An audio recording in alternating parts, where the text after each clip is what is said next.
Hello, and welcome to my YouTube channel, The School of Love. My name is Maria, and I am helping people discover their inner potential for love towards oneself and towards the others. Today, I am inviting you to a new episode from the series Things I Have Learned from My Kids. And in today's episode, I'm going to talk about the meaning of life. Surely, the meaning of life is not something we associate with small children, or not even with adolescents. We start thinking about the meaning of life much later in life itself. But again, there are things one can learn, one might learn from children while observing them, both in private settings as well as in educational environments. This applies both to one's own children and to children belonging to other people. And it is not necessarily an immediate observation. It can also be a mediated observation. So, what do I mean by the meaning of life? I mean by that dimension of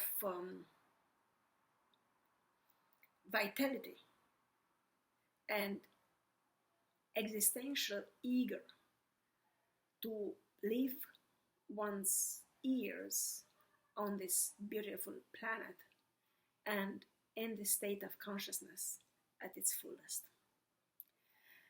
And if one sees things this way, there are at least 4 levels which can be learned from children.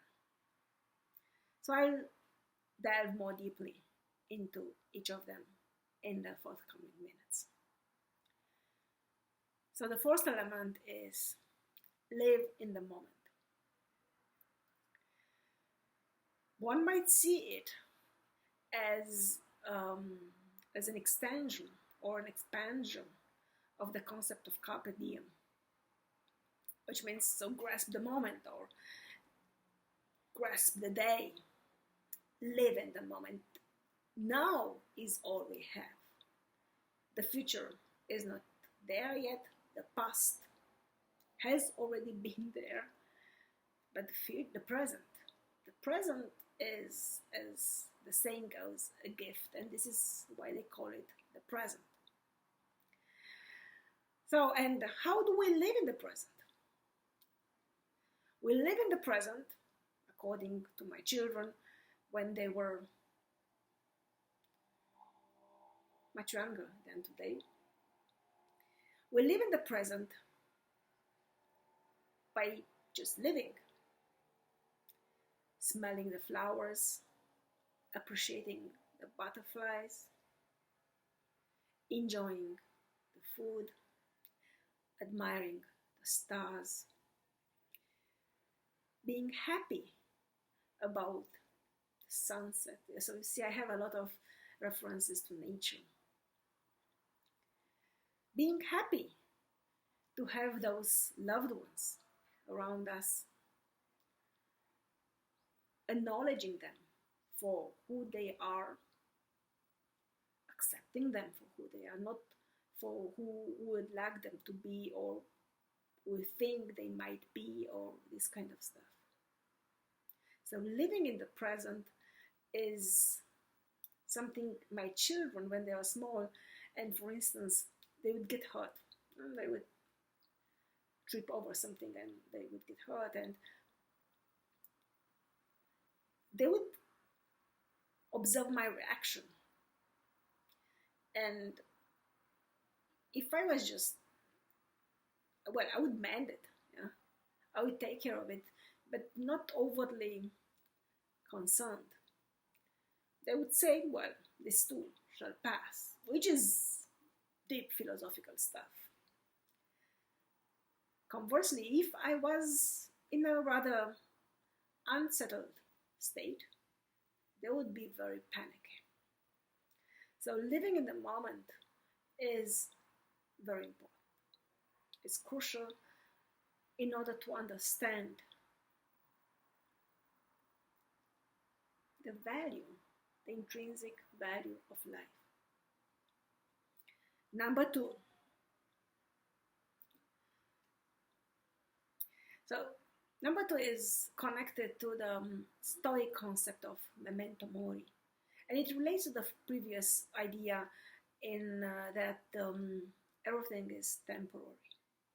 Nobody ever got alive from this life, and we are all temporary beings.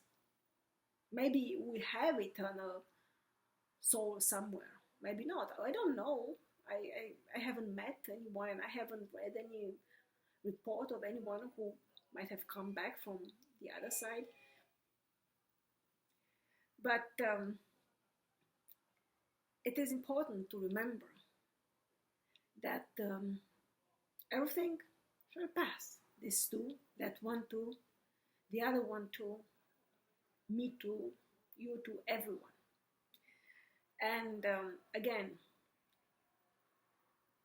my children would relate very strongly to this one when they got hurt. They would play and they tripped over and then they got hurt. But depending on my reaction, they would say, well, this too shall pass. And I remember when they experienced death of an insect, I think it was, and they were my daughter was very disturbed, was very concerned, like, us too. And it broke my heart to tell her, yes. She was already over that age when she cannot deal with the big disappointment, but that was a big one. Number three. Whatever comes, whatever happens, it happens. And I can deal with it. And not only deal with it, but actually learn at some point to appreciate the lessons which came with any trouble. This is known as amor fati, or love your fate, embrace your fate. So this is more than just accepting it, is embracing it. Be grateful for it. Be grateful for all the lessons. Be grateful for all the challenges, because they made you a better version of yourself. I'm still learning on that one, but I have seen my children. So at some point my daughter had to switch to change kindergartens, and she was very distraught. But then she saw it as an opportunity to have more friends. She had her old friends from former kindergarten, and now she had her new friends from her new kindergarten, and actually she saw it within a couple of days as a blessing in disguise. I suffered more than she did. I was like, maybe I could have found another solution. But for her, after a couple of days, she was like, well, there are so many blessings, there are so many good things in the fact that I changed kindergartens. Number 4 is related to self-awareness and the ability to know yourself for who you are, and to accept who you are, and to do your best to become better, but don't try to overdo it. Take it as it comes, one day at a time, 1 hour at a time, 1 minute at a time. There will be challenges, there will be disappointments, there will be suffering. Nobody gets away from that.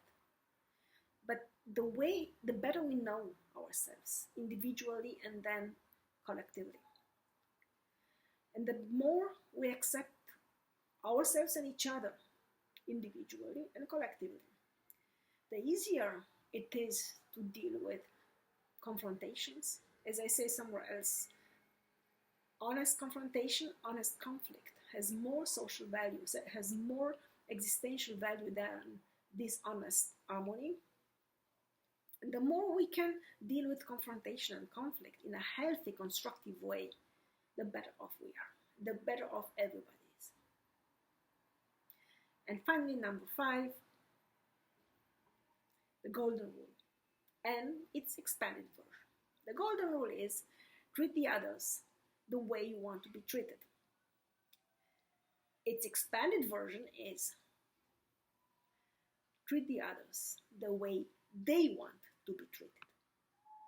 There are plus and minuses in both approaches. I don't have one single approach, and my children, they also oscillate. Depending on person they're dealing with, they can be very adjusting, or they can be more honest and confrontational. They don't do it in a malevolent manner.